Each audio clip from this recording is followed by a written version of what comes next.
सुप्रभात बच्चों। आज हम लोग पढ़ेंगे पाठ 12 सुदामा चरित्र। सुदामा चरित्र के शेष भाग में आप सभी को पुनः स्वागत है। आइए जानते हैं सुदामा चरित्र की आगे की चौपाई। कुछ भाभी हमको दी हो सो तुम काहे न देत, चापी पोटरी काख में रहे काहे केही हेतु, आगे चना गुरु माता दिए ते, लय तुम चाबी हमें नहीं दीनो है। श्याम कहियो मुस्कायो सुदामा सो, चोरी की बान में हव जो परवीने, पोटरी काख में चापी रहे तुम, खोलत नाही सुधारस भीने, पाछली बानी अजहना जो तुम, तेईस भाभी के तेंदुल किन्हे। प्रस्तुत चौपाई में कवि नरोत्तम दास यह प्रस्तुत कर रहे हैं कि भगवान श्री कृष्ण अपनी बचपन की शाखा सुदामा की उनकी बचपन की चोरी करने की बात को याद दिलाकर मीठी उलाहना दे रहे हैं। भगवान श्री कृष्ण अपनी बाल शाखा सुदामा से पूछ रहे हैं कि भाभी ने अर्थात सुदामा जी की पत्नी के बारे में कह रहे हैं कि भाभी ने जो मेरे लिए कुछ भेजा है वो तुम मुझे क्यों नहीं दे रहे हो? तुम उस पोटली को अपनी बगल में क्यों छुपा रहे हो? भगवान श्री कृष्ण सुदामा से शिकायत भरे लिहाजे में कह रहे हैं। जब गुरु आश्रम में गुरु माता चना और गुड़ देते थे तब भी तुम स्वयं ही उसे चबा जाते थे, मुझे देते ही नहीं थे। भगवान श्री कृष्ण मुस्कुराते हुए सुदामा से कहते हैं कि चोरी की आदत में तो तुम पहले से ही प्रवीण हो, पहले से ही माहिर हो, तुम कुशल हो चोरी की आदत में। इस पोटली को तुम बार बार बगल में छुपा रहे हो। अंदर मौजूद सुधा रस का अर्थ है खाने की वस्तु अर्थात कोई मीठे सामान।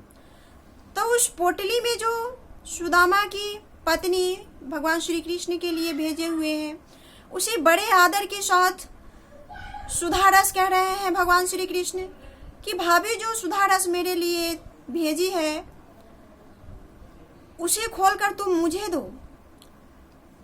पाछली आदत तुम अभी भी नहीं छोड़े हो। तुमने भाभी द्वारा भेजे गए चावलों के साथ ऐसा ही कर रहे हो जैसे तुम गुरु आश्रम में गुरु माता चना और गुड़ देते थे। कवि यहाँ सुदामा की निर्धनता के प्रकट किए हुए हैं। वह अपनी निर्धनता को छुपाना चाह रहे हैं। वह शर्म के मारे उस चावल की पोटली को भगवान श्री कृष्ण को नहीं देना चाह रहे, इसलिए वह बार बार पोटली को छुपाते हैं। परंतु ये तो खुद त्रिकालदर्शी है, जो मुरलीधर है, चक्रधर है, उनसे भला कौन सी बात छुपी हुई है? वह तो सर्वज्ञाता है, वह सर्वशक्तिमान है। भले ही सुदामा उसे बार बार उस पोटली को छुपा रहे हैं, लेकिन भगवान श्री कृष्ण वह जान रहे हैं कि उसमें चावल है, फिर भी वह अनजान बनकर सुदामा को मीठी उलाहना देते हुए सुदामा की दुविधा। भगवान अपने भक्तों के मन की सारी कष्टों को बारे में जानते हुए भी कई बार उनकी परीक्षा लेने के लिए अनजान बने हुए रहते हैं। और फिर सुदामा तो उनके बचपन के मित्र ठहरे, सो हंसी ठिठौली तो इनका हक ही बनता है। अगला चौपाई है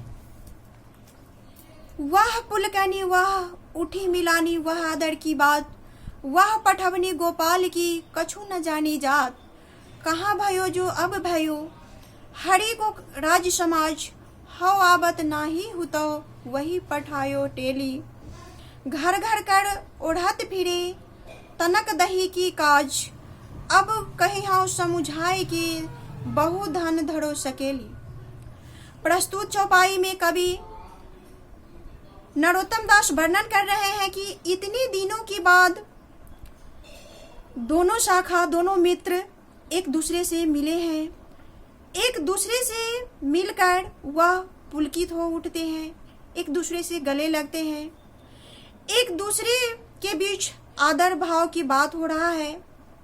जब अंत में सुदामा को भगवान श्री कृष्ण विदाई करते हैं तो उस वक्त की, उस पल का वर्णन शब्दों में नहीं किया जा रहा है। भगवान श्री कृष्ण जब सुदामा को विदाई करते हैं